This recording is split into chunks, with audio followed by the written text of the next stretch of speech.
इस कलयुग में भी भगवान आपके घर आ जाएंगे। मैं तो इसका प्रयास करता हूं महाराज। और मेरा एक बात आप सुन लो ध्यान से।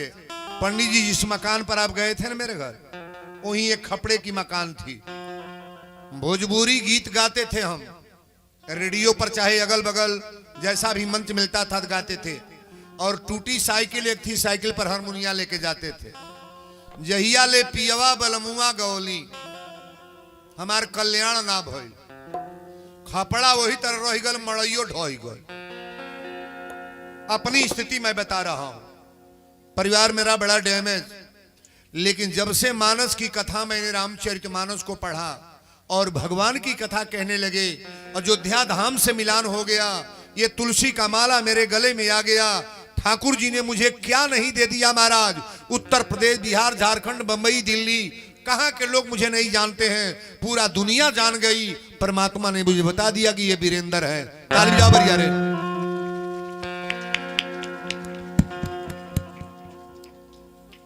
जेके रौरा आपन बुझत नहीं ना कि नहीं के बा हमार मौसा बड़ा हमारा कामे आ जाई है।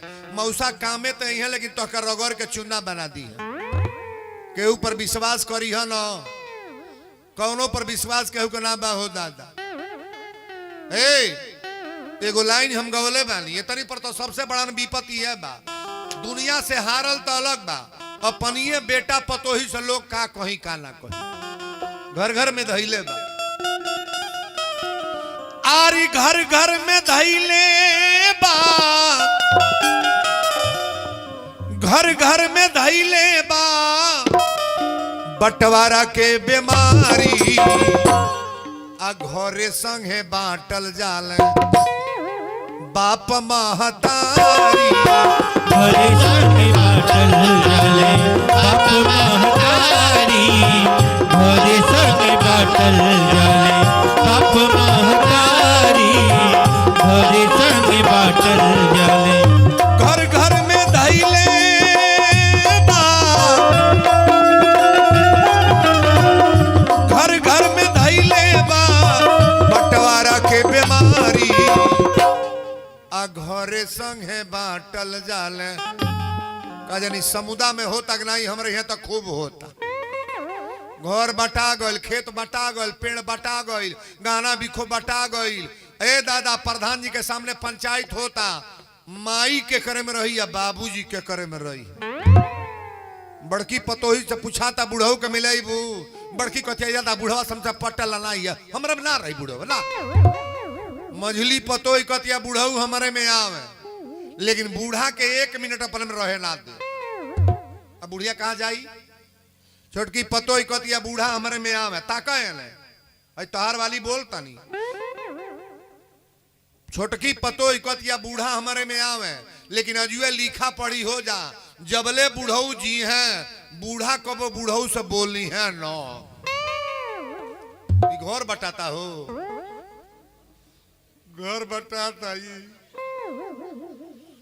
बुढ़ियन के दशा जौन बा, कोनो बूढ़ी से पूछा ना कहिए बाबा का कहीं हमार कुछ चलता, कौनो लायक ना। हाँ, वो बूढ़ी के इज्जत होई जौने के अलमारी में 10 गो गहना बा, 5 गो साड़ी बा, पुरनका बिखो धइले बा, अच्छो अच्छो कैले बा, तन चाहबा पीली ले पिठिया मोल दी, कपड़ा धो दी। कबले जबले गहनवा नहीं पवले बा तबले। गलती बोलता नहीं। हेजू को पतोहिन के पूछा ना कौन कौन दशा होता। एक बात और सुन ले घूट वाला लोग, जे जे अपने सासू के चक्कर में डाल के मुंह आवता रोआवता, तो हूँ कहियो सासू बनबू तोरो पतो ही आई। आज बुढ़िया कम रोतिया तोहरा उसे 20 रोएगा बा। कभी सास को रोआओ मत। हमारे यहाँ तो एगो बूढ़ी मरल है दादा, 1 गो सीकड़ रहे आ 3 गो पतो ही रहली। जब ले सीकड़ बटान आई गल तो ले लाश उठावल ना गई। कहीं समुदा में होता कि ना ई कुल चैंपियन गांव है जुनाई होत होई। प्रधान जी कहता नहीं एजू तो वो होता जो कहीं होते नहीं। एजू है तन लाइट बंद करबू के जरा बता ही लाइट है बोला ना। ई जौन रिकॉर्डिंग होता बिना लाइट के तोहरे मोबाइल में भी है ना कप दे दबी है तारे सब चल जाई जितना होता लाइट बुता लो हमें बहुत लोग मोबाइल ले लेबा सब जरा जरा बैठी तो हम बेकारे हो जाए बरले बाड़ू आखी पर है तारा तानी के बोलो सच्चे दरबार की जय। आइए कथा की तरफ। शंकर जी कहले कि देवी अब तू सुन ल भगवान के जन्म की अवतार की कथा। कहली बताई शंकर भगवान कहली कि एक बेर आप जालंधर के नाम सुन ले बानी सभी लोगों को मालूम है। जालंधर इतना बड़ा बलवान था कि पृथ्वी पर कोई उसको मार नहीं पाता था। जालंधर को कोई मारने वाला देवता नहीं था महाराज। शंकर भगवान भी परास्त हो गए और जालंधर की औरत का नाम है वृंदा। यहाँ जितने विद्वान हैं गौर करेंगे मैं रामचरितमानस का मैटर बोल रहा हूं। वृंदा सती नारी थी पतिव्रता नारी थी। जितना बढ़िया तपस्या करे सगरी फल ओकरा पति के ऊपर चढ़ो वो करे तब बल पर जालंधर को कोई मार नहीं पाता था। पृथ्वी गनगना गई महाराज। शंकर भगवान कहे कि मरेगा कैसे। विष्णु भगवान कहे मरेगा घबराइए नहीं। विष्णु भगवान एक बेर जीवन में ऐसा कार्य कैले अपने लक्ष्मी जी से कहे कि लक्ष्मी एक बात है हम वृंदा का सतीव्रता जो तपस्या है ना इसको भंग करेंगे। वृंदा ने कहा आप नारायण हो भगवान हो करके इतना घिनौना काम करोगे। विष्णु भगवान ने कहा कि अगर नहीं करेंगे तो ये जालंधर मरने वाला नहीं है। विष्णु भगवान ने छल किया वृंदा के साथ। सारी व्यवस्था आपके सामने तो रखेंगे नहीं लेकिन जब छल किए तो वृंदा सती नारी थी पतिव्रता नारी थी। वृंदा ने श्राप दिया कि परमात्मा हो करके मेरे जैसे पतिव्रता नारी का तपस्या तुमने भंग किया है मैं तुम्हें श्राप देती हूं जाओ पत्थर बन जाओ। ये शालिग्राम किनके श्राप का कारण है। शालिग्राम वृंदा ने श्राप दिया कि आज से पत्थर बन जाओ। मंदिर चाहे कितना हूं करोड़ का बन जाए अयोध्या जाओ आप लेकिन स्नान ध्यान तो शालिग्राम का होता है। मंदिर के सामने रखा गया है। शालिग्राम को स्नान करके चढ़ोदय लगाकर और वही वृंदा उनके सर पर चढ़ती है। कौन वृंदा। जिस वृंदा का तपस्या भंग किए भगवान परमात्मा ने ऐसा किया। वृंदा ने श्राप दिया कि जाओ तुम पत्थर बन जाओ। लेकिन पत्थर बनने के बाद भी भगवान कहे वृंदा तुमने सत्य हमको दिया ये तो श्राप तुमने अच्छा दिया मैं पत्थर जरूर बनूंगा लेकिन मस्तक पर तू ही चढ़ोगी तुम्हारा नाम आज के बाद तुलसी होगा। तालियां बजा रहे। जब तपस्या उसका भंग हुआ तब जालंधर मारा गया। यही जालंधर क्या बना है। जालंधर राम जी से लड़ाई कैसे भई कैसे भौरत जी से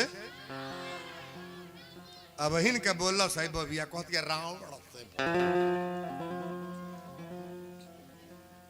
रावण कहां का रहने वाला है लंका।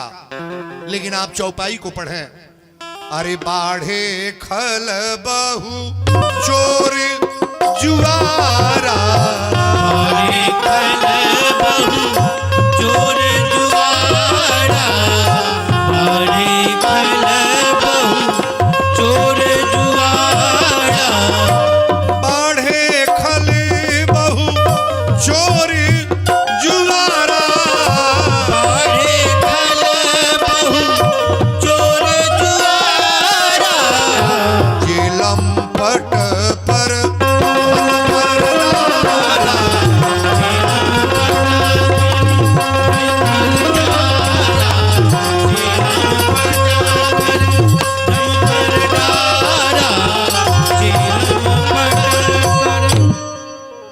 बाढ़े खल बहु चोर जुआरा अजे लंपट पर धन पर दारा मान ही मातु पिता नहीं देवा साधुन सौ करवावही सेवा जिनके यह आचरण भवानी ते जाने हु निश्चर सब प्राणी अतिशय देखी धर्म की गलानी अपरम सभीत धरायकु लानी।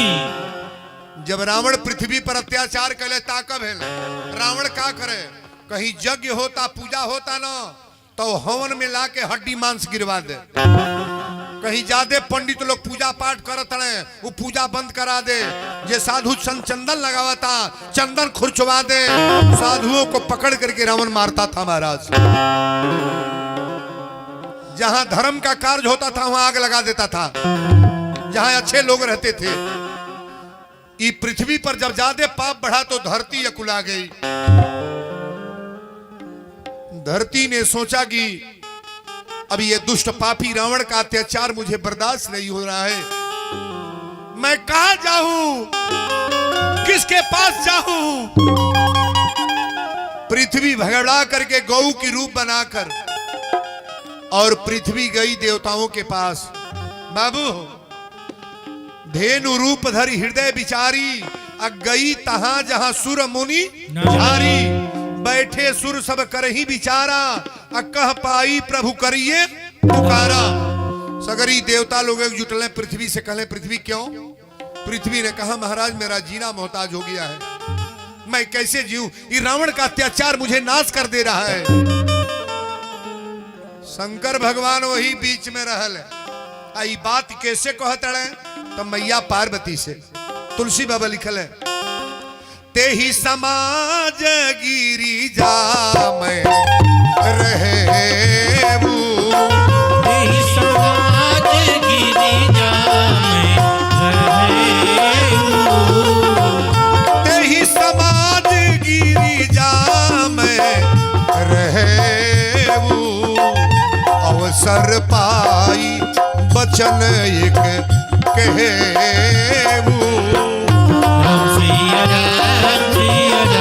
जय जय राम राम राम सिया राम जय जय राम। शंकर भगवान या माता जी से वार्ता हो रही है शंकर भगवान कहली कि गिरजा जहां देवता लोग जुटल वही समय हम वो जु रहली केहू कहे कि नारायण क्षीर सागर होंगे किसी ने कहा गौलोक होंगे किसी ने कहा स्वर्ग में होंगे लेकिन मैंने कहा क्या ते ही समाज गिरिजा में रहूं अवसर पाई बचन एक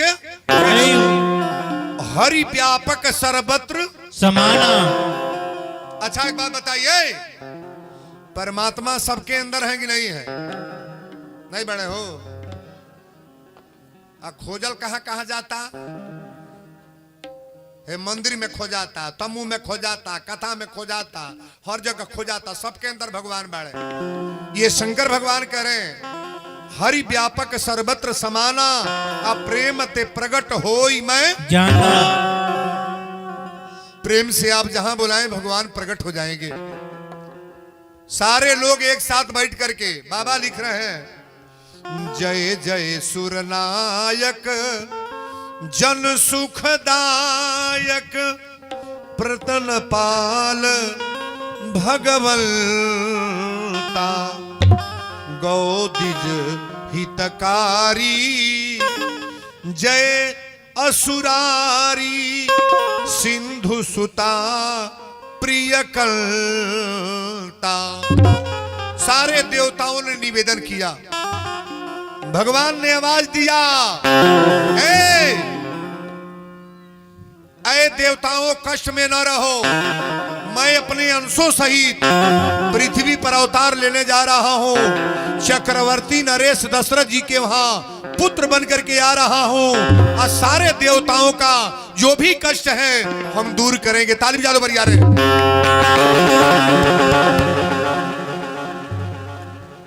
अब रौरा कथा के मार्का एजू सलेली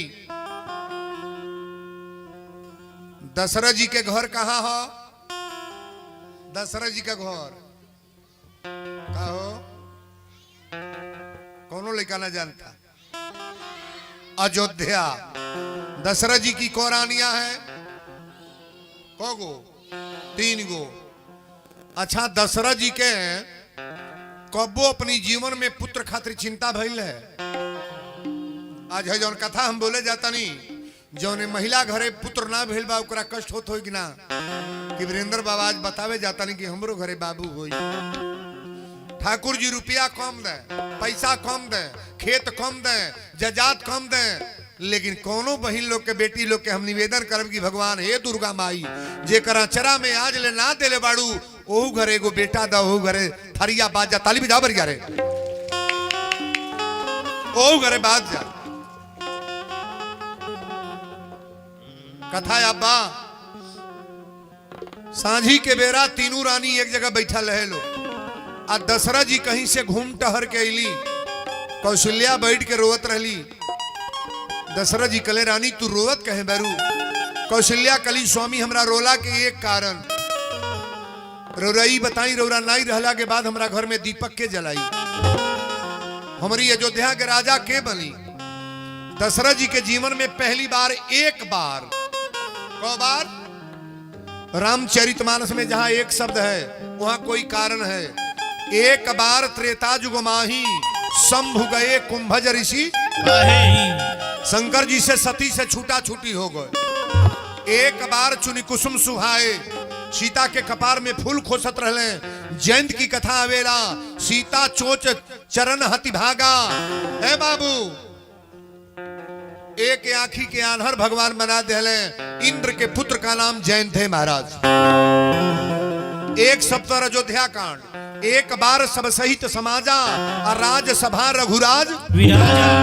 राम का वनवास हो गया, लेकिन एक शब्द पर चौपाई खड़ी हो रही है कि एक बार भूपति मन माही, एक बार भूपति मन माही, एक बार भूपति मन माही, भई गलानी मोरे सुत नाही। सिया राम जय जय राम राम, सिया राम जय जय राम। गुरु गृह गया तुरत मही पाला, गुरु गृह गया तुरत मैं पाला, गुरु गृह गया तुरत मही पाला। चरण लागी करो विनय विशाला। राम सिया राम जय जय राम राम, सिया राम जय जय राम। बोल दी अयोध्या धाम की जय। चौपाई को गौर करेंगे।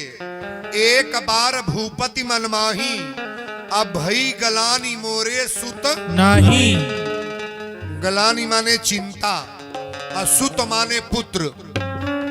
दशरथ जी के चिंता काहे भइल? बेटा खातिर की रुपया खातिर? बेटा के लिए। दशरथ जी विचार करेंगे आज गुरु के दरबार में चलो। व्याकरण पढ़ने वाले पढ़ाने वाले भी लोग गौर करेंगे। गुरु दो अक्षर का नाम है। गु माने अंधकार, शब्द को सुनने का प्रयास करो आप। गु माने अंधकार और रू माने प्रकाश। गुरु वही के कहल जाला कि चेला अगर अन्हारे परल बा तो के प्रकाश में ले आवे। बाबू बोलल कर, ध्यान है ने रहो एक जगह। बोलो सच्चे दरबार की जय। गुरु वशिष्ठ के दरबार में दशरथ जी गईली, आ दशरथ जी गईली तो तुरंते गोड़वा पर मुड़िया पटक के रोवे लगली। सुख दुख सुख सब गुरु ही सुनायो, आ कही वशिष्ठ बहुविधि समूह झायो। वशिष्ठ जी कही राजन आप रोवत नहीं, इतना व्याकुल होके कारण का? दशरथ जी कली सरकार आज रौला एक बात बताई, पतरा निकाल के देखी कि हमारा बेटा लिखल बा कि ना, हमरा पुत्र लिखल बड़े कि ना। दशरथ जी को गो पुत्र मांगे गल बनी, को गो एगो।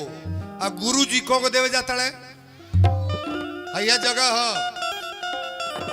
को गो देता है। लेकिन एकरा पहले दशरथ जी गोड़वा पकड़ के रोक के कहल है, आरी गुरु है गोसैया रहुआ, अरे परिले हम पैया रउआ जनते बानी ए रउआ जनते बानी रघुकुल के सागर ओ कहानी रउआ जनते बानी रघुकुल के सागर ओ कहानी रउआ जनते बानी रघुकुल के सागर ओ कहानी रउआ जनते बानी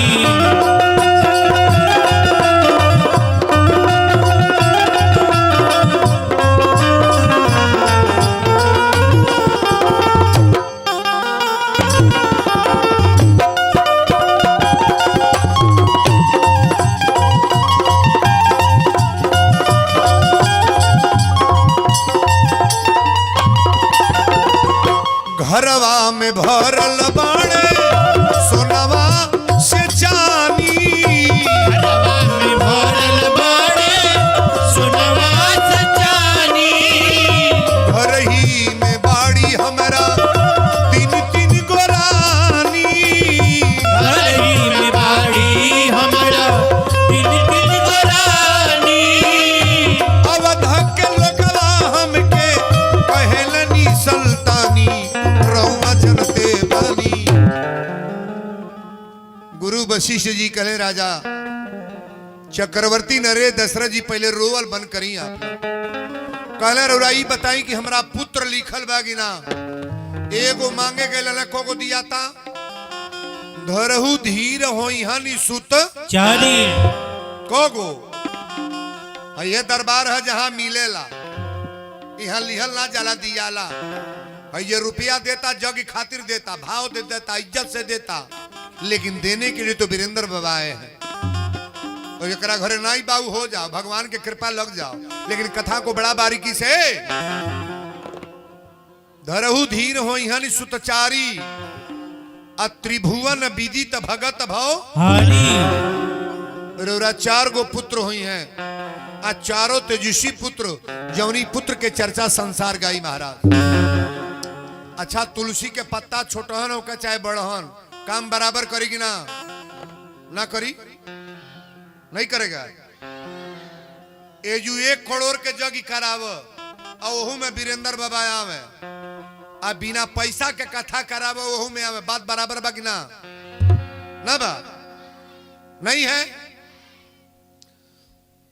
कोई भी धार्मिक कार्यक्रम में पहले कथा प्रवचन का महत्व है महाराज। कैसा भी कार्यक्रम करो अगर कथावाचक सुपर है तो यज्ञ का नाम ऐसे ही ऊपर उठ जाती है महाराज। इस समदा का नाम पूरे प्रदेश स्तर का लोग ले रहे हैं। समदा है कहा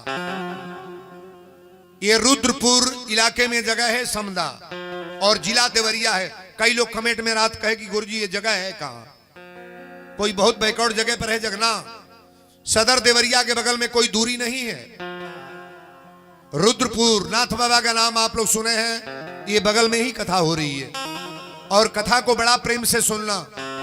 दशरथ जी को मांगे के लेना को दिया था 4 गो तो वशिष्ठ जी केकरे बल पर दिया है केकरी बल पर भगवान के बल पर। अब यही जो जग वाली बात मैं बोलने जा रहा हूं जहां आपको मुझे समझाना है वशिष्ठ जी के लग कोई बल नहीं है वीरेंद्र बाबा का अपना कोई बल नहीं है। मैं भगवान का सेवक हूं दास हूं। परमात्मा से निवेदन करेंगे कि हमारी बात आप सुन लें जिनके घर में जो कमी है ये पूरा आप करोगे। परमात्मा के नाम पर ताली बजा लो बरिया रे। अब तुरंत है जो तुलसी बाबा लिखल है श्रृंगी ऋषि वशिष्ठ बुलावा पुत्र काम शुभ जग करा आवा। सिया राम जय जय राम राम सिया राम जय जय राम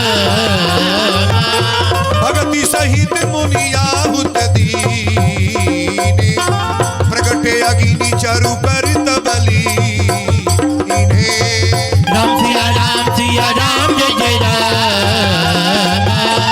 राम सिया राम जय जय राम।